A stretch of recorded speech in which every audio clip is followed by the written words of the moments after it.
Émotionnel ou rationnel, en accord ou à l'opposé.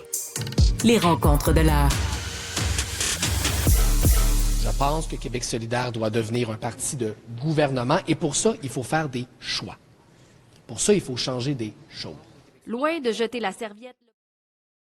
Nadeau-Dubois, qui était de retour à l'Assemblée nationale après une petite pause d'une journée, lui qui avait été ébranlé par le départ de la co-porte-parole du parti, Émilie Lessard-Terrien. Yasmine, Marc-André, bonjour à vous deux. Bonjour. Allô? Yasmine, qu'est-ce que tu as pensé de la sortie de Gabriel Nadeau-Dubois, là, qui veut que QS devienne un parti de gouvernement, qui propose une refonte quand même assez importante, des changements? Est-ce qu'il joue sa carrière politique? Je pense que c'est la dernière chance qu'il se donne là, à Québec solidaire parce que lui, ce qu'il veut, là, puis il le dit clairement à tous ceux qui le critiquent, c'est que moi, je veux qu'on soit au gouvernement. Moi, je veux pas juste qu'on soit un mouvement de gauche marginal. Et c'est la vision que moi j'ai, et je pense que c'est ça que ça doit être un parti politique. Est-ce que ça va calmer la grogne? Probablement que son caucus, il est heureux de ça. Là, je pense pas qu'il y a un caucus qui veut être condamné à l'opposition, condamné à être un parti marginal. Mais auprès des militants, ça peut être autre chose. Gabriel Nadeau-Dubois, il joue le tout pour le tout avec cette déclaration-là. J'ai hâte de voir comment ça va être reçu, notamment dans les conseils nationaux, les congrès de Québec solidaire. Est-ce qu'il pourrait y avoir, par exemple, une motion pour avoir un vote de confiance à son égard? Mais honnêtement,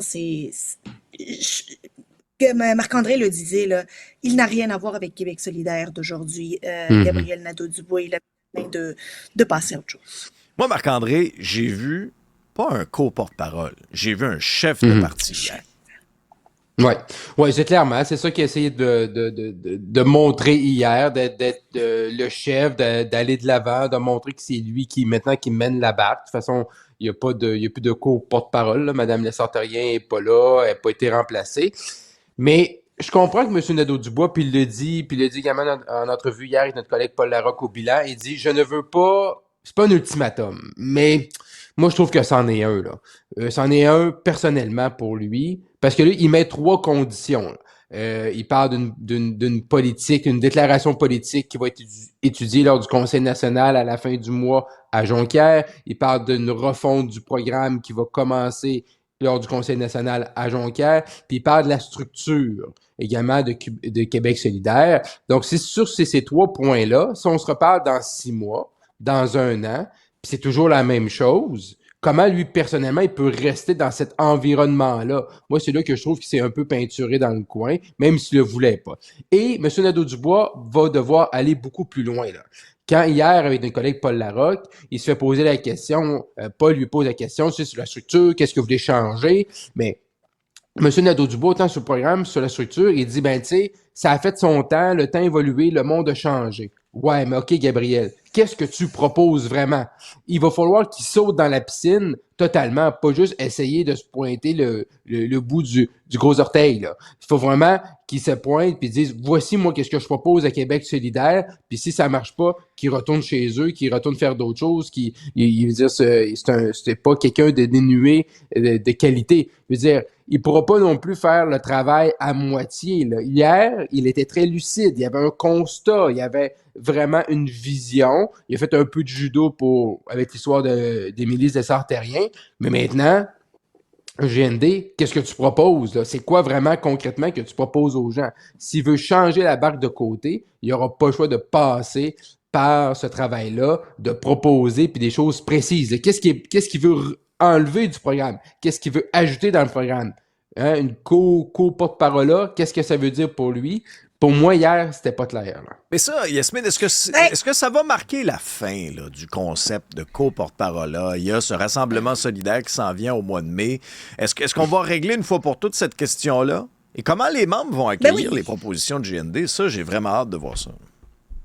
Mais ça ne marche pas, le poste de co-porte-parole. Et même si la co-porte-parole féminine venait du caucus, là, qui est le vrai chef? Qui est finalement responsable, qui est imputable, parce que le co-porte-parole, là, normalement, t'es supposé porter la parole de ceux qui ont décidé autre chose. C'est pas toi qui décides. Toi, tu fais juste porter la parole des autres. Or là, ils ont comme un modèle hybride entre un porte-parole et un chef. Mais c'est pas fort, ça, devant des partis d'opposition, des adversaires politiques. Là, il faut avoir les coups des franches. Et moi, je pense que la meilleure chose que Gabriel Nadeau-Dubois devrait faire, là, c'est de dire, là, est révolue la période où on avait des porte-paroles de mouvement. Là, on a besoin d'un chef en bonne et due forme, comme les autres partis politiques, pour pouvoir sauter sa même patinoire. Et peut-être, ça va mener des déchirements, ça, à Québec solidaire, de changer cette structure-là. Là. C'est pas dans leur ADN que d'avoir un chef qui est imputable, qui est responsable. Ouais, Mais c'est le problème, c'est qu'il... Ça, c'est une autre question, Marc-André, parce que là, regarde, là, il y a eu... vois-tu, c'est voilà, une membre du comité de coordination nationale de Québec solidaire, Elisabeth Labelle, qu'elle quitte ses fonctions. Elle voulait libérer sa parole, de ce que je comprends. Est-ce que, là, Émilie Lessard-Terrien qui a quitté en début de semaine, est-ce que tu t'attends à ce qu'il y ait d'autres départs fracassants à la suite un peu de l'orientation que souhaite donner Gabriel Nadeau? Moi, je suis d'accord, Alexandre, avec Yasmine, là, ça va brasser. Là, je veux dire, c'est clair que ça va brasser parce que cette vision-là de parti qui peut gouverner, qui peut mener le Québec, c'est pas tout le monde qui l'a à Québec solidaire. Là. Il y en a qui sont contents d'avoir 2 co-porte-parole. Là. Il y en a qui sont contents des idées, là, du programme. Là. Hier, j'écoutais notre collègue à l'ajoute, Amir Kadir, qui est un des pères, entre guillemets, des pères fondateurs de Québec solidaire. Il n'est pas à la même place. Il dit, j'appuie Gabriel Nadeau-Dubois, mais il dit, notre ami Amir, il dit, je suis pas à la même place que lui là-dessus. C'est là qu'à un moment donné, c'est la limite. Et c'est pour ça que moi, on en a jasé hier, je trouve que Gabriel Nadeau-Dubois perd son temps à Québec solidaire. Là. Lui, ce qu'il veut inspirer, ce qu'il veut incarner, le genre de politique qu'il veut faire, comment il conçoit là, cette game-là. Lui, il est prêt à jouer le jeu. Là. Il est prêt d'aller sur la piste de danse, de faire un cha-cha-cha, 3 pas de côté, 3 pas en avant. Mais les autres, ils veulent faire du 7 carré, ils veulent rester en arrière. Je veux dire, il est juste, tu sais, à un moment donné, il va se rendre compte de ça, là. Puis ça, c'est un peu triste. Je comprends qu'il a pris 24 heures de réflexion. Mais je pense qu'à la fin du processus, il va se rendre compte et il va dire, je suis pas dans le bon carré de sable. Je suis pas à la bonne place. Tu sais, puis sur l'histoire du gros porte-parole-là, il nous dit, M. Nadeau-Dubois, il nous dit, il faut préciser les rôles. On ne sait pas trop quel rôle qu'on joue, mais d'un autre côté, ça peut encore fonctionner, mais c'est inventé à une autre époque, mais je pense qu'on peut trouver une façon en précisant. C'est trop tôt. Non. Mais je veux dire, il faut qu'il arrive avec une idée claire rapidement et dire, voici le genre de leadership, voici le genre de structure qu'on doit avoir, parce que sinon, il ne pourra jamais remporter sa bataille s'il reste une espèce de clôture entre les deux, là. Mais moi, je veux juste vous dire quelque chose là, que je trouve assez particulière, puis je veux vous demander votre avis. Là. Allez sur le site de Québec solidaire aujourd'hui. Oui, c'est ce que tu vas dire. 3-4 jours. 3-4 jours après la démission de... est encore là, hein? Est encore en front page, là, comme co-chef, là. Es-tu sérieux? Est encore là. Oui. Oui! Page d'accueil, sa photo est là, notre équipe, la grosse photo de co-porte-parole. Je comprends qu'ils sont en difficulté financière, mais ils peuvent dire à la personne responsable de leur site Internet qu'il faut juste supprimer la photo, puis non, là? S'il y en a encore. Parce que ça paraît pas bien.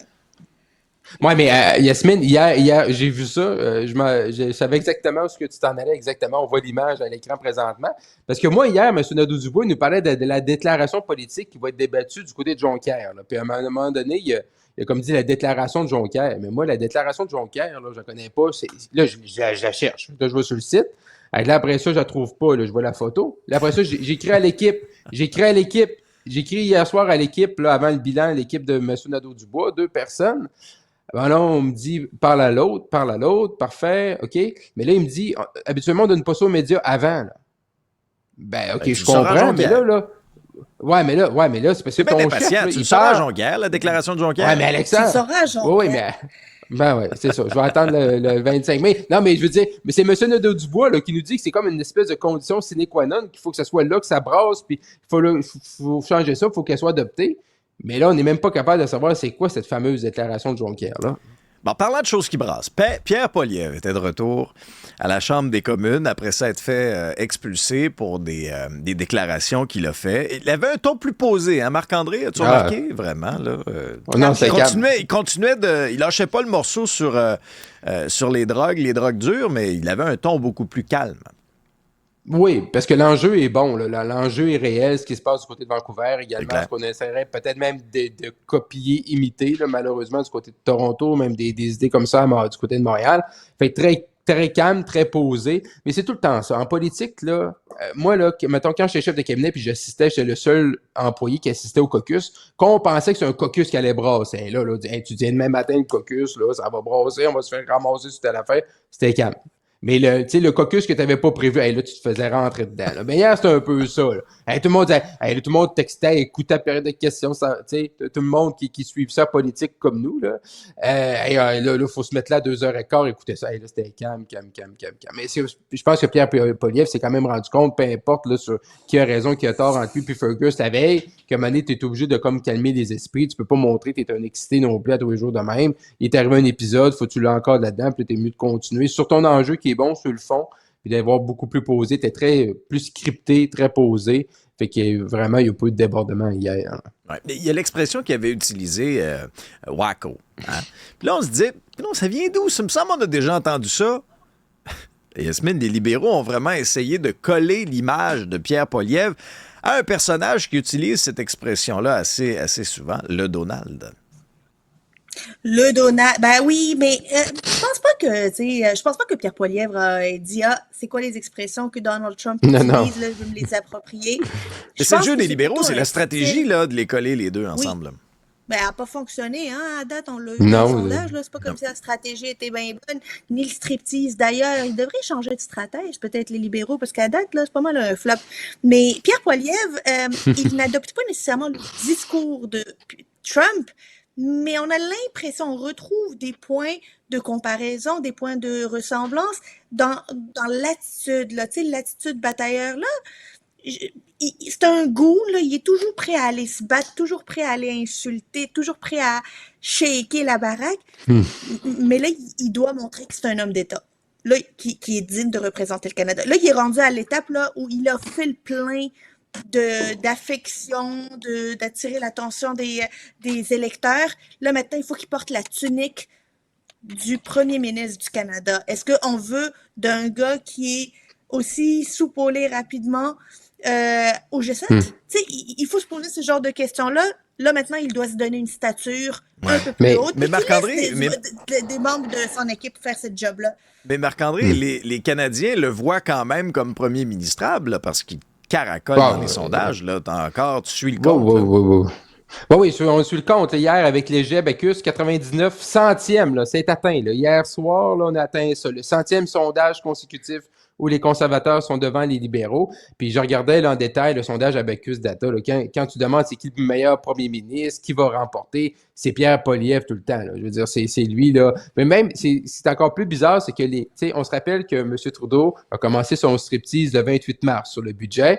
Ben, les avances du Parti conservateur sont plus grandes aujourd'hui que le 28 mars. Là.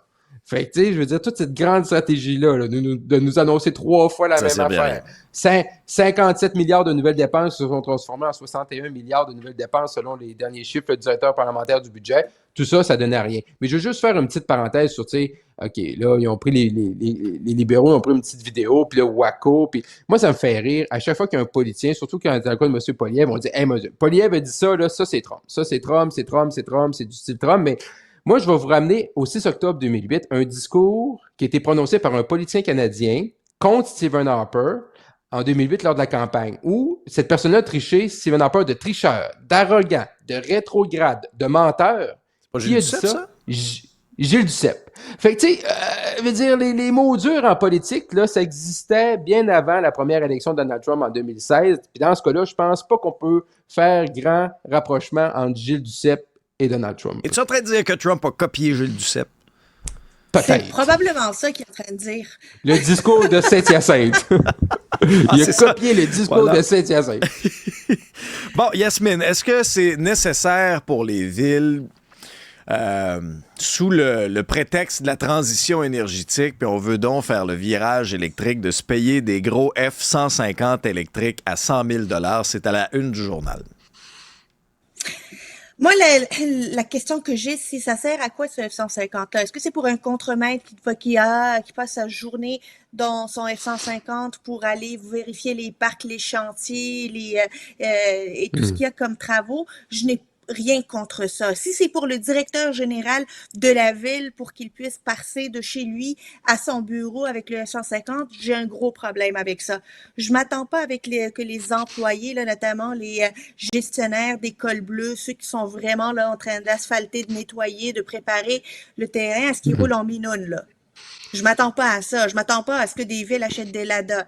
Mais le bon véhicule aux bonnes personnes a un prix qui est normal, puis on peut pas en vouloir à des villes de vouloir verdir leur parc automobile. Ça vient avec des coûts, ça. Ça vient nécessairement avec des coûts, mais je pense pas qu'on est à Laval, là, où le directeur de police est parti se payer une montagne pour lui-même alors qu'il fait pas de patrouille, là. On est dans un cas différent ici. Mais Marc-André, est-ce que c'était nécessaire de prendre le modèle à 100 000 $? Parce que honnêtement, pour rentabiliser ça, là, faut que tu en fasses du kilomètre en électrique, là. Non, mais là, Alexandre, ils ont même le modèle. Puis là, moi, je dois avoir des véhicules à la maison qui sont trop âgés, mais qui détectent la pluie. Les essuie-glaces détectent la pluie. Fait que là, ils mouillent, les essuie-glaces partent. Moi, pour moi, c'est une révélation ce matin. J'ai appris quelque chose. Je savais pas que ça existait. Là, pas ça sur ton camion à gaz? Non, j'ai pas ça sur mon camion à gaz. Les voitures sont vieilles, Marc-André, parce que c'est pas mal rendu courant, cette affaire-là. Mais tu sais, je suis un conservateur, moi. Je garde mes vieilles affaires. Smith, Marc-André, en conclusion. Non, mais je veux dire bravo à mon monde, à Saint-Félicien, hein, des véhicules usagés. Ça, les contribuables, on aime ça. Des bons conservateurs de Saint-Félicien. Merci, Ouais, Marc-André et Yasmine. Bye.